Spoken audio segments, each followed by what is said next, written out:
Well, good morning, good afternoon, good evening, everybody, wherever you are. Welcome to the Vegan World 2026 Moonshot podcast. This is our 85th episode, and these episodes have been so incredibly instructive for me. As the person who's interviewing these amazing people, I learned so much from them. And today we are joined by Glen Merzer, the author and playwright, who has a storied career in telling stories, obviously. Welcome, Glenn. Hi, Sailesh. How are you? Very good, very good. So, uh, we want to talk about Convenient Truth, the recent presentation that you made at the Convergence. But before we get there, tell us a bit about your background. How did you get into story writing and Yeah. storytelling and playwriting? My background is in the theater and particularly in comedy. So Hmm. that was all I wanted to do. When I went to college and then to graduate school, I just wanted to be a playwright and make people laugh. Yeah. Yeah. I remember I had written, at one point, I tried writing a serious play. It was produced in Lansing, Michigan. It was called Taking Comfort. And it was about a group of friends who met at a time when there was an imminent nuclear war. Hmm. And the play ended with air raid sirens going off. Man, that was a serious play. The world was about to end. And the play got mixed reviews. It wasn't great. And then I went to a Broadway play, Noises Off by Michael Frayn. It was just the silliest comedy in the world. And there were 1,000 people in the audience laughing their heads off. And I thought, why am I trying to scare people about the end of the world? This is much better. Make people laugh. Right. So from that point on, all I tried to do was write comedies. That was all I wanted to do. And then it turned out that because people stupidly eat meat, the world is melting and the world is going to end. And I feel that it's wrong to just write silly plays to make people laugh if the world is ending. So I've had to switch things around now. Mm-hmm. And so I try to write books to point out to people that they shouldn't stupidly eat animals. And I try to do it with a little bit of entertainment value so that it's easier to read. Right. Yeah, it's a tough task that you've taken on. I mean, how to get through to people with a bit of humor and make them snap out of it. Yeah.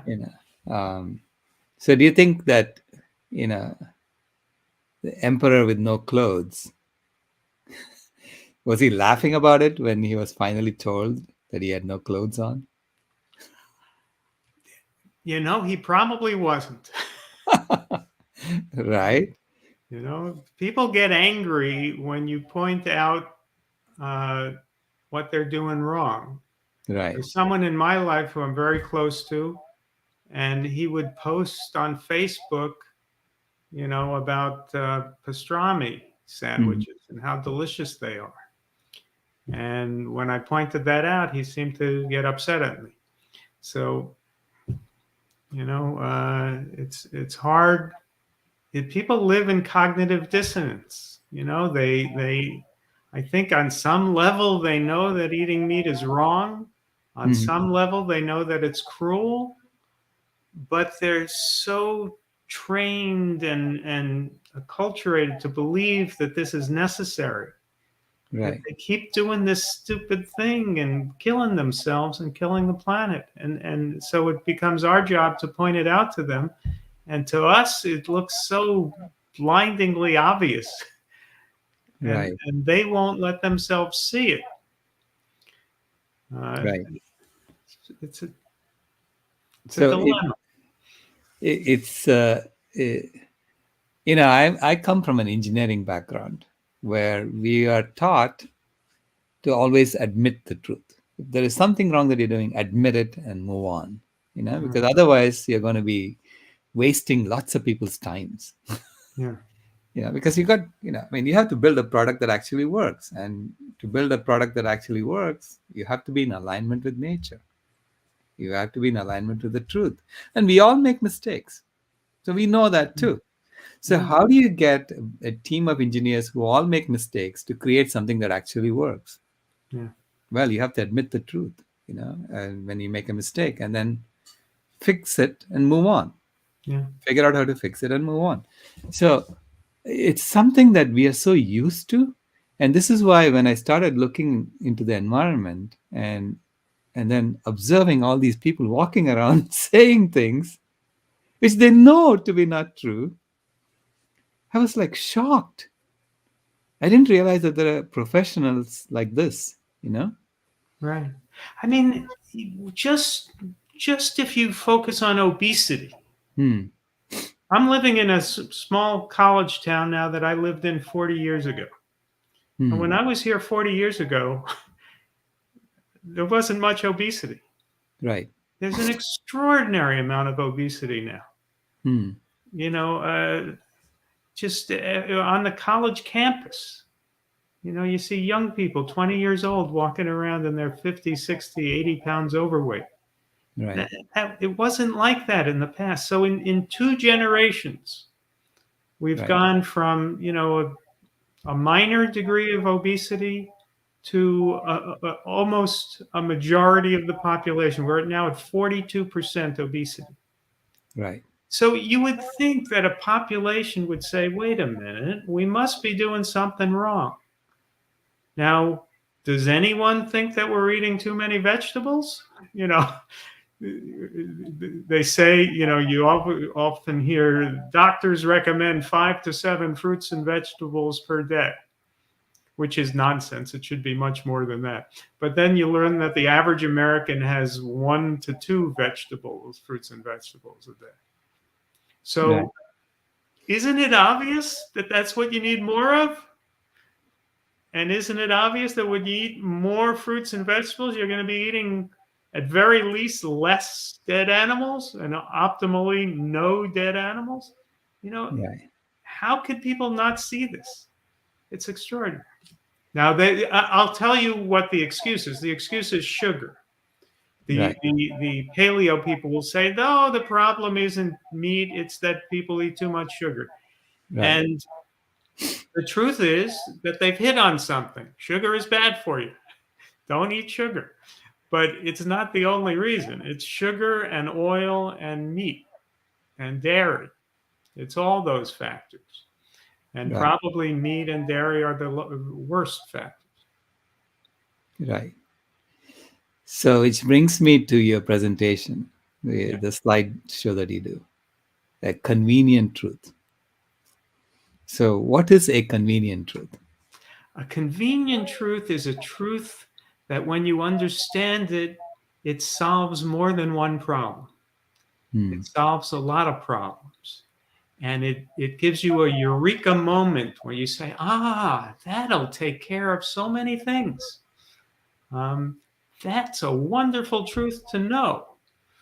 And so it makes it very convenient because you don't have to solve 100 problems with 100 solutions. You solve 100 problems with one solution.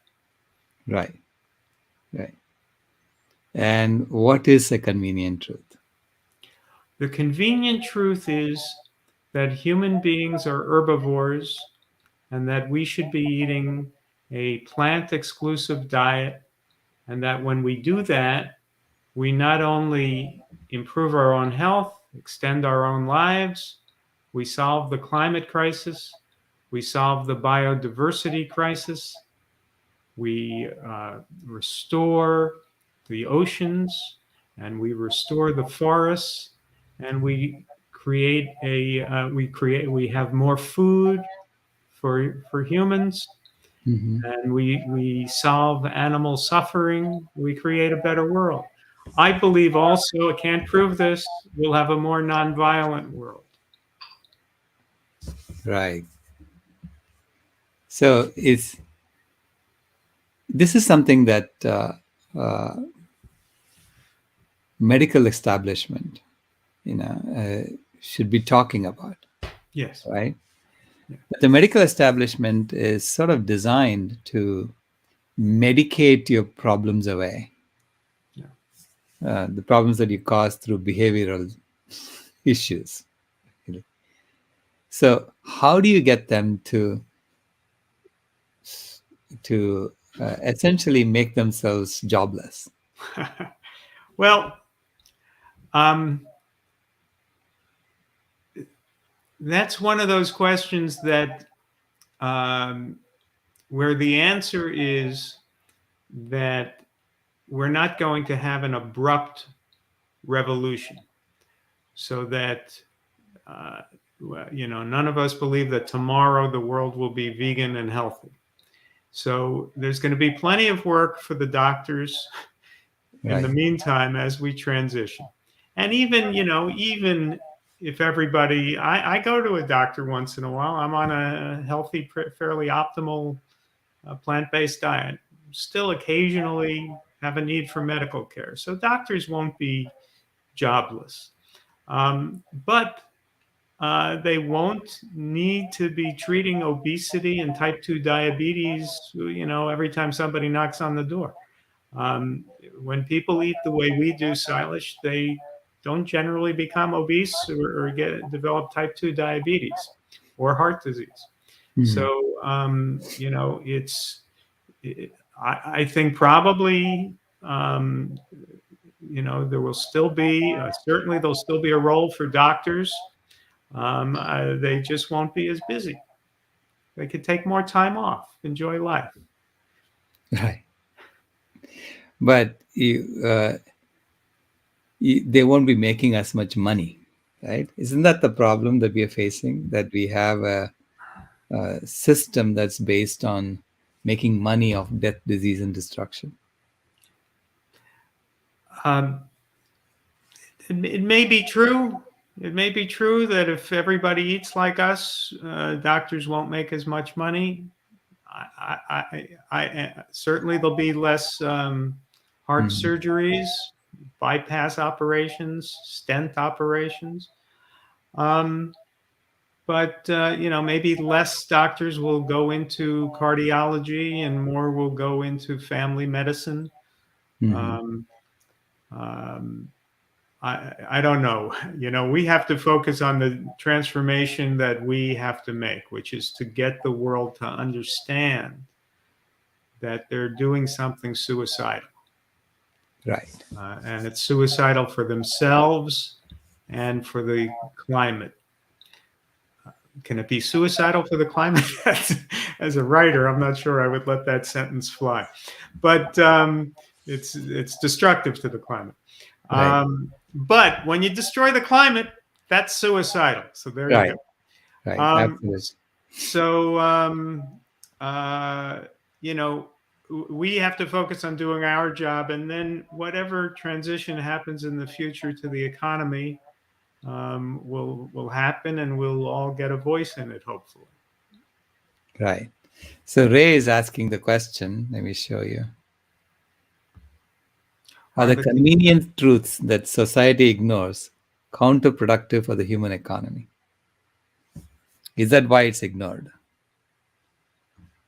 I would have. I'm not sure what Ray means by the human economy. If he means current economic forces, right? Current economic forces. If he means current economic forces, that it obviously, current economic forces by definition are happy with the status quo.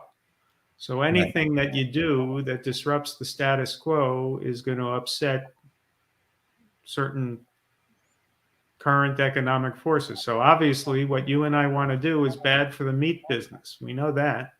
Right. It's bad for the pharmaceutical business. Right. It may be in the long run bad for the medical business, but that's a slow, long transition. And I do believe that most doctors want their patients to be healthy. They don't want to live in a sick community full of sick people so they can make more money. I don't think that's true. Right. I think doctors will be fine with it if we can all get ourselves healthier. But the problem is that so many doctors live with cognitive dissonance because they themselves are eating meat. Mm. They themselves are eating dairy. They themselves are obese. Mm. They themselves have developed type 2 diabetes. And they can't believe that there's a simple solution that a non-doctor like me and like you would that we have a simple solution that we could do their job better than they do by just telling people not to eat meat and dairy, not to have oil and sugar, have a whole foods plant-based diet. I Right. could get people healthier than most doctors can. And as I say in my presentation, A Convenient Truth, I begin by saying, first, an advisory. I'm not a doctor. Don't listen to me. Right. When the truth is that, of course, I know more about nutrition than most doctors because they haven't studied nutrition. Right. So they should be giving an advisory. They should be saying, don't listen to me about diet, listen to Glenn. But they don't ever give that advisory. They can't say, listen to the guy without the license. Right. So it's preposterous. So, Glenn, have you say taken Colin Campbell's course at Cornell? I have not. I've taken I have no not. courses. Okay. Yeah. Have you taken it? Yeah, I've taken it. Yeah, I'm certified. So, Okay. so I can give advice because Yeah, I I've can taken give that advice. course, right? Yeah. It is. It's a strange situation that we are in, but you have managed to convey the message with humor, even though it's a message about the end of the world. Yeah. And you're saying you don't have to go and jump off a cliff. You can actually come back, Yeah. you know. And so, how did you figure out how to work humor into this? I don't think I have a choice, Sailesh. It's just my genes. Hmm. Whenever even when I tried to write that play about the end of the world, it's hard for me to go 5 pages without a joke. I can't do it. Yeah. So you say in the presentation that our cows eat more fish than whales. Yeah, that was a statistic I came across. I did not do any counting myself. Hmm. I don't know how to measure that one, but I came across that somewhere. Yeah, We presumably, I mean that's probably true because yeah, cows are eating, fish meal that they yeah. convert into cow feed. They're also eating chicken manure, Right? How which did is you? I mean, part. What's that? that is so strange. It's strange, but it's justified because the chickens eat cow manure, and so it's like a bond that the chickens have with the cows. We'll eat your manure, you eat mine. It's part of a very fair animal agriculture system where the animals trade off their manure as food. Well, I mean, I guess you have to compliment the animal agriculture industry for reusing the manure. Yes, it's recycling, Yeah, but recycling. people should know when they eat chicken and meat, cows, this is the food of your food. Right, It's the manure of other animals. right. And I believe cows are still drinking cow blood. The work that Howard Lyman and others did to end the chopping up of cows and feeding them back to cows to prevent Right. mad cow disease, Hmm. that helped. But I think they're still allowing cow blood to get into cow food. Hmm. So I believe it's the case. Could be wrong, but I don't think I am. That cow blood gets into cow food, so they're not so much cannibals anymore. They're more like vampires. Yeah. these are I mean, they're herbivores in nature. Yeah. Yes, of course. And just like we are herbivores in nature and we are Right. eating, yeah, Yeah. animal foods, right? Right. So why not make the cows also like omnivores instead of herbivores? Yeah. Well, I mean, this is very rational from the perspective of the industry, what they're trying to Well, do. animals are units to them, and Hmm. the quicker they can fatten the units and kill them, then the more money they make. So that's what Right. it's about. And of course, they use the antibiotics for two purposes: one, to keep the animals alive in unnatural conditions, and two, to Hmm. fatten them as quickly as possible. So Right. when they use these antibiotics prolifically, that means that we're going to develop antibiotic resistance. Hmm. That one day, if when human beings go to the hospital and get an infection, the antibiotics won't work, and that'll be because of hamburger. Well, I think they also use antibiotics to fatten them up very quickly. Yes, yes, that's what I just said. Yes. Oh, yeah, that's what you said. I thought you said it was for because they were packed together. They're both reasons, I think, to Hmm. to keep them alive and to fatten them quickly. Right. Yeah. It is.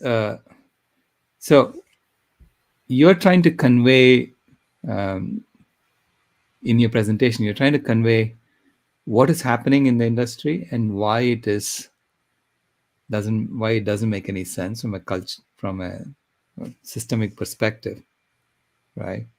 Yeah. And pointing out it's just cultural. It's just that we happen to be doing what we have been taught to do all along. And when something is wrong in what we've been taught, we take a long time to figure that out. Well, think of the word culture. When if you say the word culture, what do people think of? They think of positives.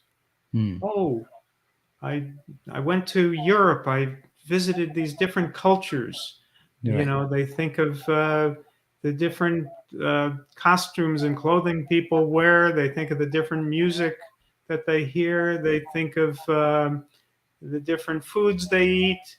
Hmm. Um, they think of the different forms of entertainment, uh, attitudes. Some cultures are known for their humor, some for their hospitality. You think of positives. You think of the word culture as a real positive. Anthony Bourdain used to have a TV show where he would go around the world having conversations with people in different cultures, and Hmm. he would celebrate their cultures as he ate their food, and almost always it was meat. Right. So almost all culinary cultures around the world include animal foods. Many of them are based around animal foods. Right. So this idea of eating dead animals is all mixed up with a positive culture. This thought that culture is something to be celebrated. Right. And the reality is that this aspect of so many cultures, this part of their cuisine involving meat, is what's killing the world. Now, in the traditional culinary cultures of, let's say, the peoples who lived in Mexico, Hmm. it was based on corn. Right. But now it's based very much on meat, and now obesity in Mexico rivals the United States. So, in some cases, we have to get back to the traditional culinary cultures, which were much more plant based. Right. But whether or not it's been meat for centuries or it's been meat more recently, we have to get the meat out of the culinary cultures. That shouldn't be too hard for people to do. People have changed cultures all the time. You know, we've made cultural changes.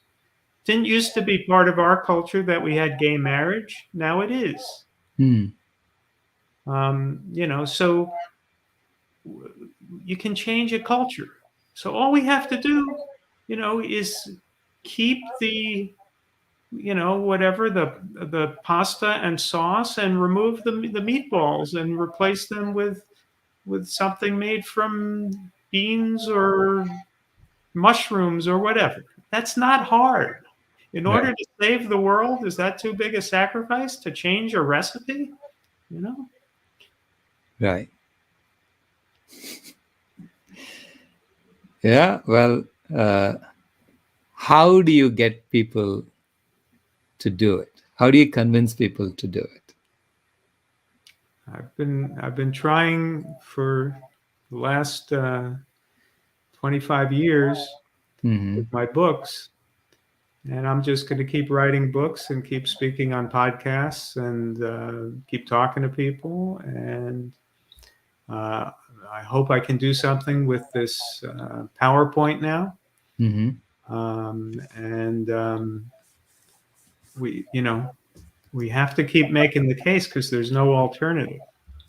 There is no future involving meat eating. It can't go on too much longer. It's going to melt the planet. It's already beginning to melt. Not melt, heat it up to a point where, yeah, Yeah, people are dying in India yeah, from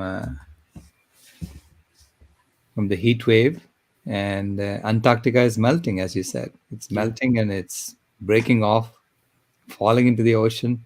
yeah. For Yeah, hamburger. for a hamburger. Yeah, Yeah. exactly.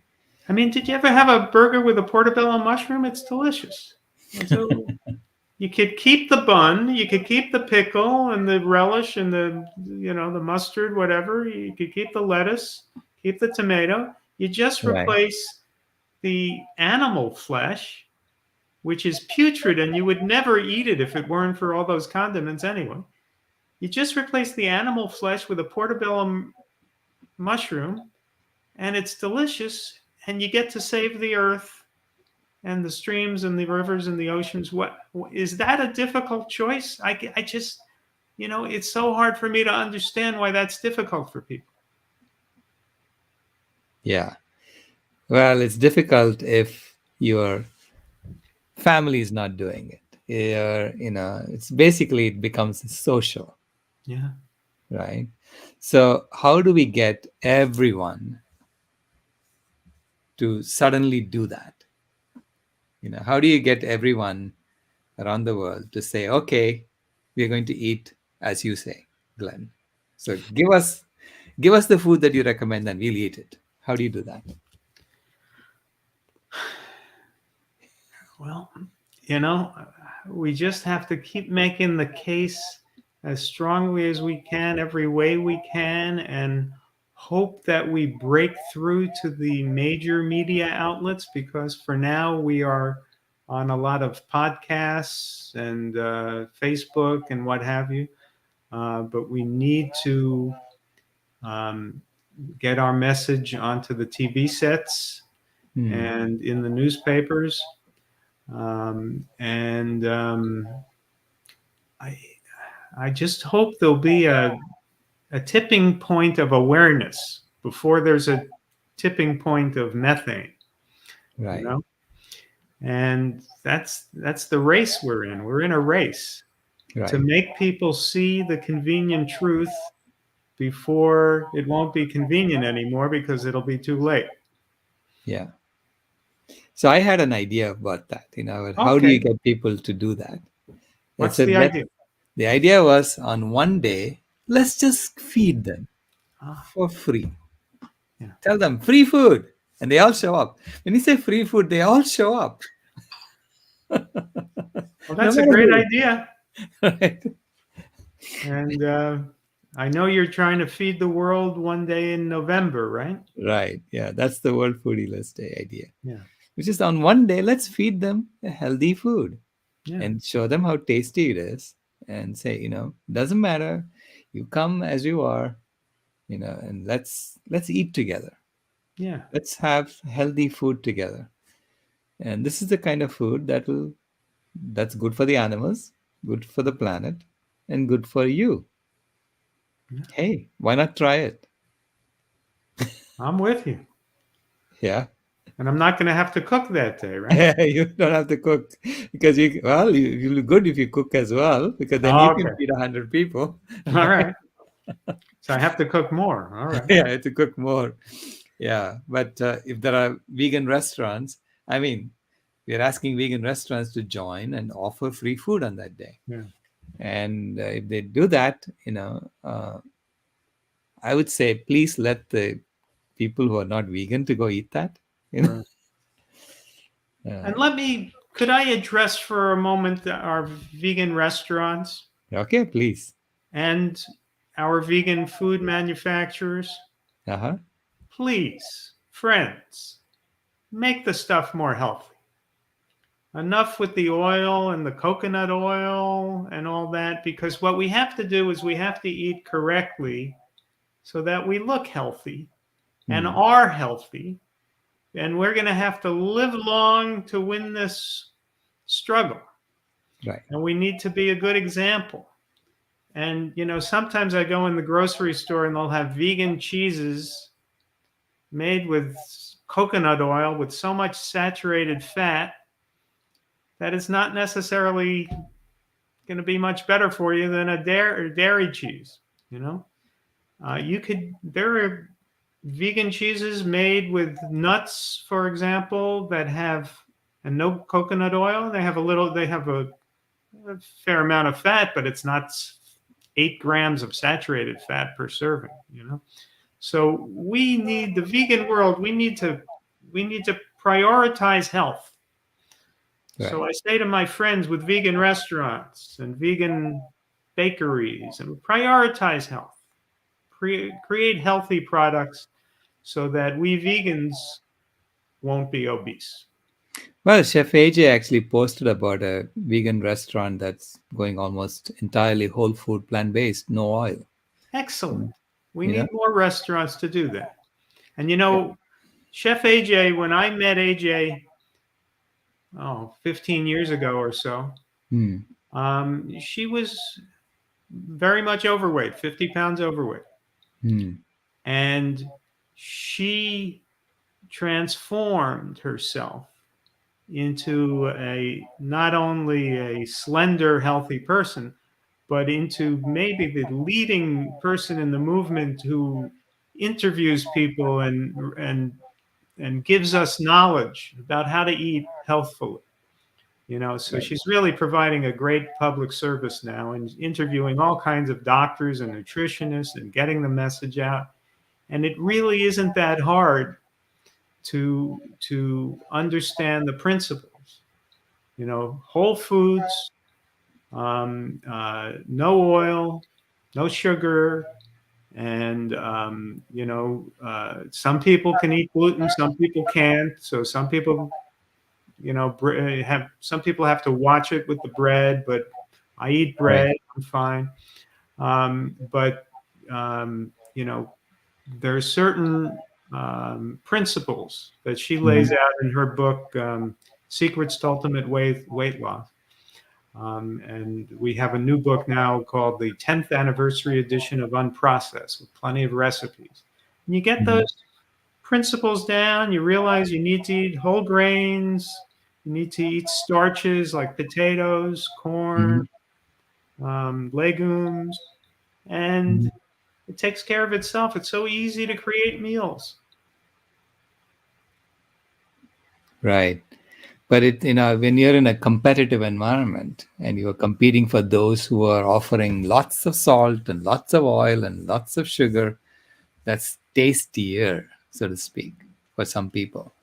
Because we are sort of acculturated to that kind of taste. So it's hard to give that up. It's like an addiction, right? So it's hard to give Yeah, that up. yeah. And so people kind of get stuck in it because they have to get their customers in. That I guess is the dilemma. Right. You're competing for dollars with people who are using these addictive substances and making food fatty and salty and sugary. Um, but if we vegans can create demand for healthy food and eat healthy food ourselves, Hmm. and when you go into a vegan restaurant, just say, "Do you have anything without oil? Can you prepare this without oil?" Mm-hmm. Um, at very least, let's try to get the oil out of our food. Because oil, I mean, think about it. It's just 100% fat. Right. In my book, Own Your Health, I talk about how you don't want to eat anything that's 100% carbohydrate, sugar. Mm-hmm. You don't want to eat anything 100% protein, egg whites. Right. You don't want to eat anything 100% fat, oil. My father used to say too much of anything is no good. So, yeah, too much of one macronutrient means it's not really food. Right. Any food like a potato is going to have a smidgen of fat. It's going to have a decent amount of protein, and it's going to be mostly healthy carbohydrate. Any Right. food is going to have all three. If it doesn't have all three, it's not really food.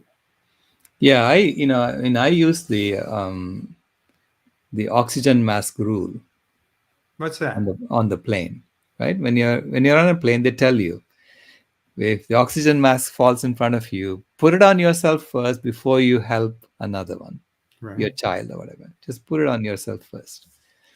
The same is true for the planet. Okay, we have to heal ourselves right, before we heal the ecosystems and the climate. If we are killing ourselves with our food, we're going to kill the planet. right. Right?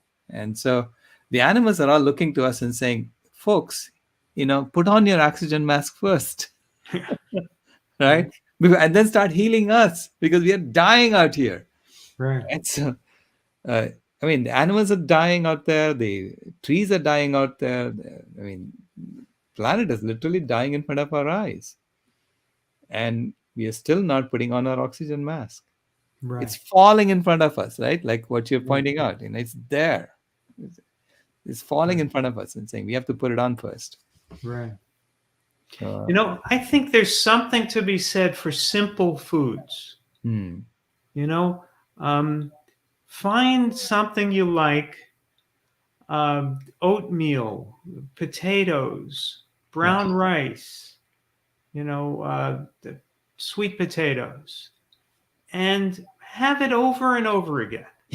You feel very virtuous when you eat these simple foods, and then you could always mix it up and make a great recipe from a great vegan cookbook.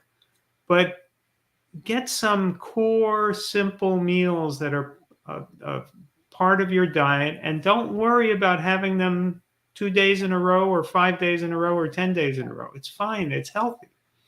So buckwheat, brown rice, Hmm. potatoes, sweet potatoes. And then sure, there's a world of variety. There's a world of cookbooks, vegan cookbooks, and you can make great meals and have extravagant, delicious meals. But when you recognize that the simple meals make you feel good too, Right. that you can do that for at least two of the three meals a day. Just have a simple, easy, basic meal, and then you realize how easy this is. Yeah. I mean, we love uh, idlis, which is like a fermented rice and lentil cake. Uh huh. Yeah. And we love potatoes a lot. Right. Um, yeah. Yeah. So The I the, was in, saying, huh? the Indian cuisine has done a great service to the world by mixing rice with potatoes. Now, we Americans would say, "Oh, that's too much carbs." Right. Nonsense. There's nothing better than rice and potatoes. This is genius, rice and potatoes. And this idea of reducing foods to their macronutrients, so they call a potato a carb. Potato isn't a carb. Potato is a food. Rice isn't a carb. Rice is a food. And there's if you reduce foods to some macronutrient, you're misunderstanding nutrition. Rice and potatoes have protein. They have a Mhm. little bit of fat. So they're not a carb. Sugar is a carb. It's a Right. food. And so have your rice with potatoes. Have an Indian meal. Yeah. Indian meal that's oil free. Yes. Yeah. I mean, I've discovered, a lot of the recipes that my mom used to cook, she always used to put a little bit of oil at the end. It's what she called wagarna, which is uh, taking some spices and roasting them in oil Mhm. at the end with a tablespoon of oil, maybe, and putting it in this sauce. And so, because oil was expensive, so she wasn't using a lot, Right. just a little bit. Now I discovered I don't even need that. I can actually dry roast it Yeah. to wake up the flavor in these spices, Yeah. right? Because that's what she was doing with that oil. She was trying to wake up the flavor in these spices. Right. Yeah, roasting them. So yeah, it's you can even make oil-free versions of all the dishes, and they taste amazing. Yeah. But I also think that we shouldn't be competing on taste, because then we are playing their game. Right. You know, we should be saying, "Look, this is good for you," it makes me feel better when I Right. eat that. Yeah, it tastes a little different, but it makes me feel better. And that's exactly the feedback that we are getting from the houseless people here when we go and feed them um, pasta dishes. We feed them pasta salad or stew, and they're all whole food plant based, universal meals. They come and then now they're lining up in front of our table because they know we come every Wednesday. They're lining up because they say it makes them feel better compared to the weenies that they get at the food bank. Yeah. Yeah. Yeah. So I think that's what we should be competing on. It makes you feel better. Right. Yeah. Because momentary taste is just that's how they hook you into doing bad things. Yeah. So, so what is your plan with the convenient truth? What do you want to do with it? Well, You want to I, be an Al Gore again? You want to be like Al Gore and well, win the Nobel Prize? I have some of the material is personal to me. I talk a little bit about my family. Hmm. So that material only I could deliver. Hmm. But if I strip that part out of it, it Hmm. then becomes a presentation that anybody familiar with the material could give. And that's what Al Gore did. That's how you met Al Gore. Right. You were giving his presentation. So if I create two versions of a convenient truth, my personal version that has pictures of my parents Right. and me, uh, and then a more generic version that strips out that personal stuff. Maybe other people could put in their own Personal version. Yeah. personal anecdotes and their own personal images. Then I could create a version that other people can present, and we could maybe take this show on the road, as it were. Right. So, what do you need to take the show on the road? Do you need help with the mm, I could use help with graphics. I graphics? created a Okay. PowerPoint as someone who has no graphic visual background. Hmm. And I think I did okay. I think it's serviceable, but I'll bet that a good graphics person could improve my graphics. Right. Um, and and then there are other ideas that probably I shouldn't discuss now because I don't like to talk about things until we could make them happen. But maybe there'll be some other way to get this slideshow more exposure. Hmm. Well, let's see if we can get you some graphics help Okay, to get that. that would Um, be good. yeah. Anything else you want to tell about your plans and what you want to do? Hoping to come out with a new book soon with my friend Tracy Charles, who you introduced me to, I think, Yeah, Tracy who Charles. Okay. is a great chef. So we'll have a lot of recipes in that one. And uh, I'm always hoping to make movies that have a vegan message. Hmm. I wrote a novel once called Off the Reservation, which is about a vegan congressman who runs for president. And Is that based on Dennis Kucinich? it is not. Okay. It is not. Um, and uh, so I'd love to have that story get told. Hmm. He's a reluctant candidate for president. By the way, if anyone contacts me through my website, glenmerzer.com, I think I have some coupon codes. You can get the free audiobook of Off the Reservation. So if anybody wants to hear that, contact me. And I think I've got some audio codes. You can get the free audiobook. But I would love to tell that story. I still want to do what I always wanted to do, which is make people laugh. It's just that now I have this more important cause that I need to combine it with. Yeah. No, it's fun. I mean, you can. Wouldn't it be great if you can make people laugh as they become vegan? That would be beautiful. That'd be beautiful. Yes. Yeah. So hold that vision. Okay. And thank you so much for all your work. Thank you, Sailesh.